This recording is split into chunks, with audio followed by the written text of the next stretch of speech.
Mungkin yang pertama itu tujuan berdirinya wisata ini untuk apa ya Mbak? Oke, untuk tujuan berdirinya tempat wisata ini untuk domestik, salah satu agrowisata di Desa Cipadang ini, karena Desa Cipadang ini kan terletak memang di hamparan pegunungan, sungai, jadi kita sama aja untuk membangkitkan UMKM Desa Cipadang. Terus kita juga membantu untuk supaya desa ini kelihatan lebih maju lagi karena adanya wisata. Terus yang kedua, memang kita punya kawasan yang memang sayang kalau untuk tidak diolah gitu. Apa wisata ini punya hubungan dengan pihak desa, Pemda atau kecamatan, ada tidak? Kalau untuk hubungannya, kita punya hubungan, kebetulan wisata Kali Bronjong ini berdiri di Desa Cipadang dengan sistem kontrak di tanah PTP, yaitu dalam setahunnya itu sekisaran 30 juta per tahun. Jadi kalau kita ini sama aja hubungan kerjanya dengan PTP, dengan desa dan PU gitu. Kalau kan biasanya ada kegiatan sosial kan, Yeah. karena wisata ada kegiatan sosial dengan masyarakat atau lingkungan seperti tanam pohon atau itu ada nggak Mbak? Untuk sejauh ini kalau untuk kegiatan masyarakat kita belum ada, tapi untuk di tahun depan memang kita sudah prepare dari sekarang. Kita setiap tahunnya mau ada tanam yang namanya karena kita mau bikin agrowisata juga, itu pohon alpukat dan mangga nantinya. Wisatanya kan terletak di desa kan Mbak. Iya. Berarti kan itu bagaimana cara meningkatkan ekonomi masyarakat sekitar sini gitu Mbak? Salah satu cara untuk ningkatin ekonomi di sini dengan membuka lapangan kerja untuk ibu-ibu atau bapak-bapak ya masyarakat di sini, untuk ngebantu kita ya ini jualan di sini, terus bisa nyewain gazebo, bisa nyewain ban. Ya intinya mereka juga ngebantu kita untuk majuin wisata inilah di sini.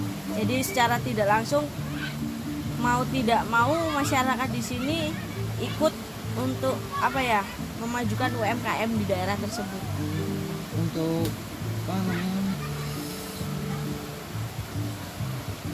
target utamanya yang berkunjung sini itu daerah Pegunungan aja atau Lampung atau luar Lampung juga? Untuk target sendiri, alhamdulillah kemarin kita juga udah tembus ke provinsi. Jadi untuk target kita sendiri kalau bisa ya untuk sampai internasional sih gitu. Awal mulanya berdiri ini atas dasar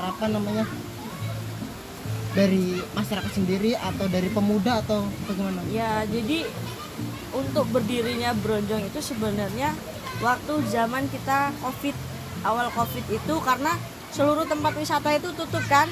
Jadi kita secara tidak langsung itu di sini full pengunjung yang tidak disangka-sangka. Ya untuk berdirinya di sini juga kita belum ada sistem pengolah, belum ada sistem ada karyawan atau sewa, karena secara tiba-tiba waktu itu di sini membludak pengunjung gitu. Jadi untuk tahun berdirinya juga ya 2019 itu awal kita Covid.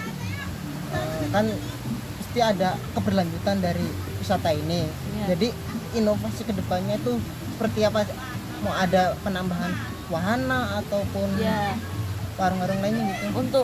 Untuk prepare-nya kita di tahun depan, untuk kita sekarang ini paling tidak kita ada wahana, penambahan wahana. Terus untuk penertiban warung, gazebo itu rencana kan ini nggak kayak gini, ini bakal lebih mundur. Terus untuk wahana itu kita ada beberapa wahana anak-anak, terus kita bangun taman.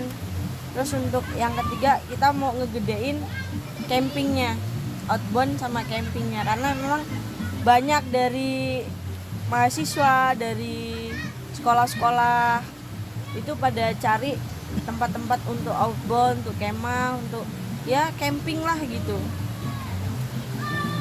Selanjutnya ya kan biasanya pasti ada pengelolanya. Itu bagaimana pengelolaan wisata ini dalam pengembangan wisatanya Mbak? Nah, untuk sistem pengelolaannya kita dibentuk satu dasar, yaitu Pokdarwis yang dilembagai oleh beberapa pihak instansi, contohnya kayak dari Dinas Pariwisata, dari Kominfo, terus dari BUMN, terus BMKG, kita juga disponsori. Jadi kita memang benar-benar didukung sama beberapa instansi pemerintahan. Jadi kita nggak takut lagi kalau kan marak nih beredar di luar sana katanya bronjong gini, padahal kita udah punya badan hukum yang yang legal. Dan untuk keuangannya kan pasti ada masukan pengeluaran itu, pemasukannya dari mana dan pengeluaran itu untuk apa aja kan bisa ada kan Mbak? Iya ada. Bisa dijabarkan atau tidak boleh gitu? Nah, boleh.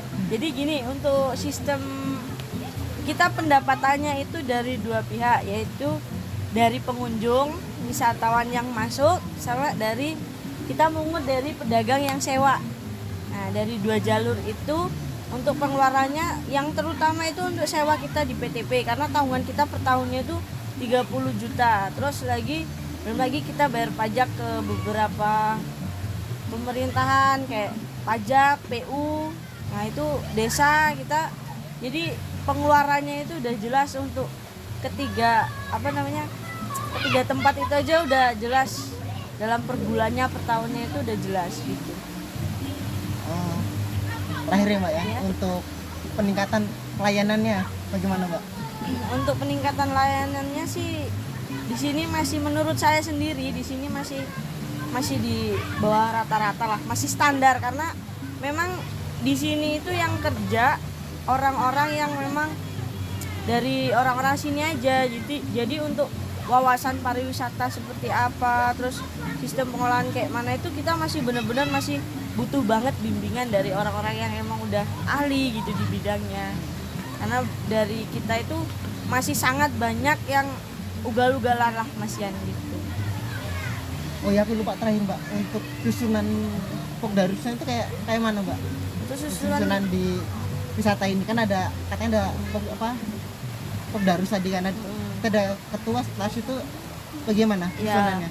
Kalau untuk strukturnya itu kita dikepalai sama kepala desa. Terus kita ada yang namanya Korlap. Korlap itu yang benar-benar di sini segala sesuatu, ada komplain dari pengunjung atau dari pedagang maupun dari panitia kita, itu larinya ke Korlap gitu. Terus di bawah Korlapnya lagi itu ada penasehat hukumnya. Kayak di sini kita memang benar-benar pakai pengacara.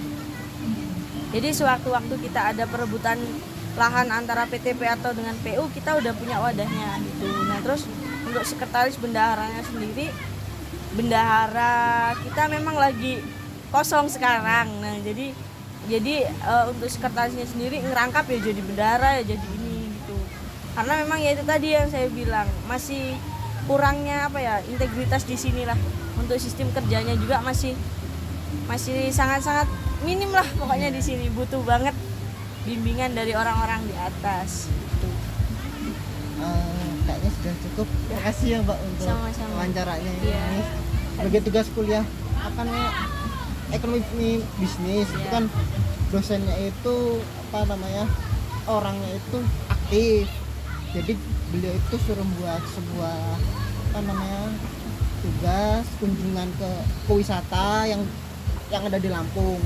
Karena kemungkinan karena saya masih orang yang di bawah, belum punya kenalan yang kayak ke Tegal Mas gitu.